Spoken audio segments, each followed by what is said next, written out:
Okay, here we have problem 2 of our conservation of momentum problem set. And we have a 5.5 kilogram ball with an initial speed of 9 meters per second hitting a bowling pin.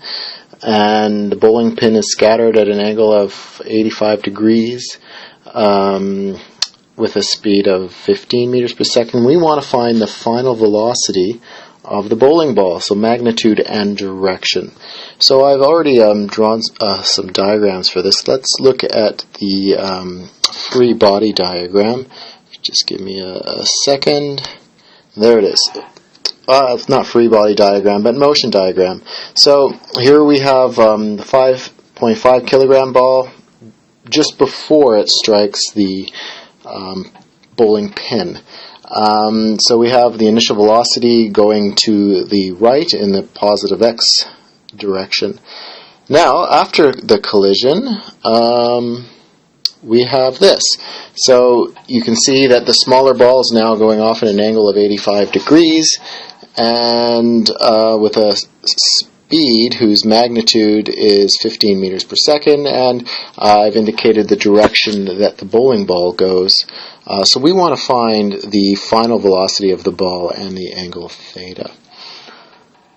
Okay, so the way we're going to do this is using conservation of momentum.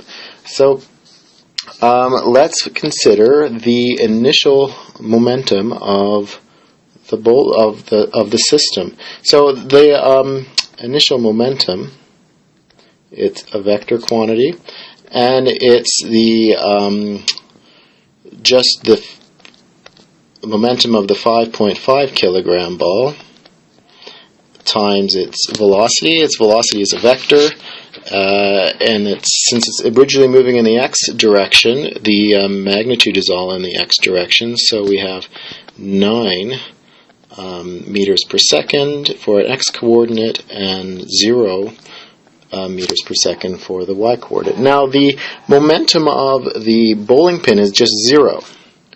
So I'll just indicate that is 0 vector. And there we go. So now let's look at the final momentum. Hold on. So the final momentum of the system. So let's look at first the final momentum of the pin, of the bowling pin. So after it gets hit, its mass, well, its mass is always, doesn't change, it's 0.850 kilograms, and its velocity vector is the following. It's 15 meters per second times cosine of 85 degrees. That's its x component, and the y component is 15 times sine of 85 degrees. Okay, so that's the final momentum of the bowling pin, and we can write the final momentum of the ball as 5.50 kilograms. Well, we don't know its velocity, so we'll just write it as Vx and Vy, so it's two components. Alright, what we know is the law of conservation of momentum, that the initial momentum should equal the total final momentum, which is the sum of PFP plus PFB. Okay, so well, right hand side is just what we computed up here.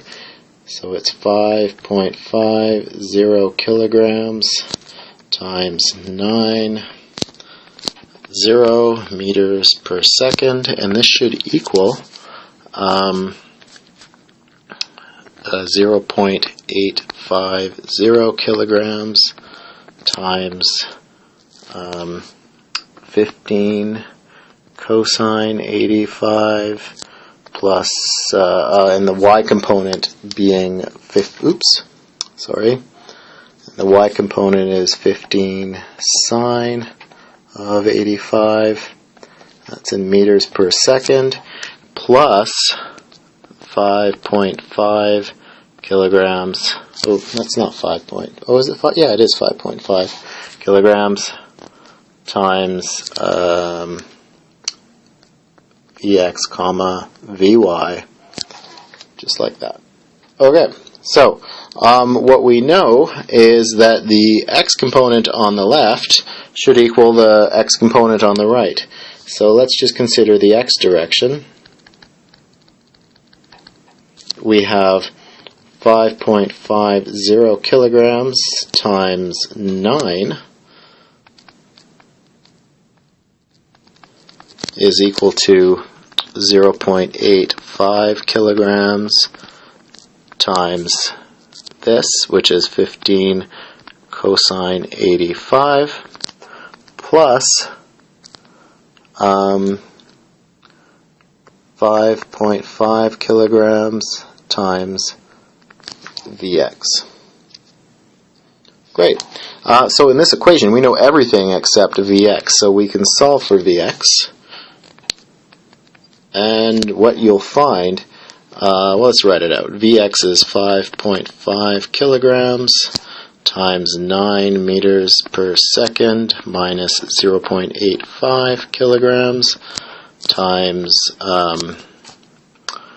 15 cosine 85 meters per second, all over 5.5 kilograms. If you note that the kilograms all cancel, you're going to be left with units of meters per second, which is good. And I believe when you plug this in your calculator, you should get 8.80 meters per second. Alright, so that's the x component of the velocity, the final velocity of the bowling ball. Alright, I'm running out of screen here, so I got to add another page. Alright, let's look at the y component. So in the y direction, we have the following.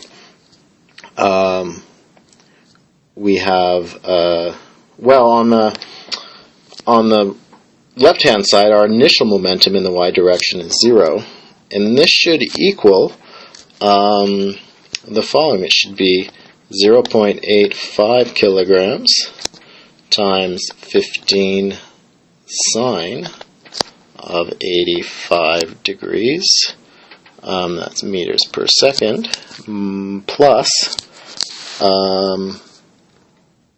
what did I want? 5.5 kilograms times Vy. And what you'll find here is that Vy is equal to negative 2.31 meters per second, or something close to that, depending on how you round it. Okay, so that gives us a velocity vector in component form, which is 8.8 meters per second in the x direction and negative 2.31 meters per second in the y direction.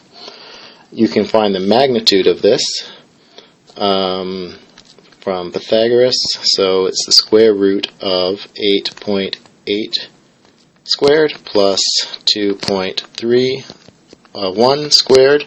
This will be in meters per second, and I believe you should get 9.10 meters per second for a magnitude. And you can find the direction theta. Theta is equal to the inverse tan of, we want the y component, so 2.31 over 8.8, and you should get something close to 14 degrees. So the direction of the velocity is 14 degrees clockwise from the positive x-axis. And there we go.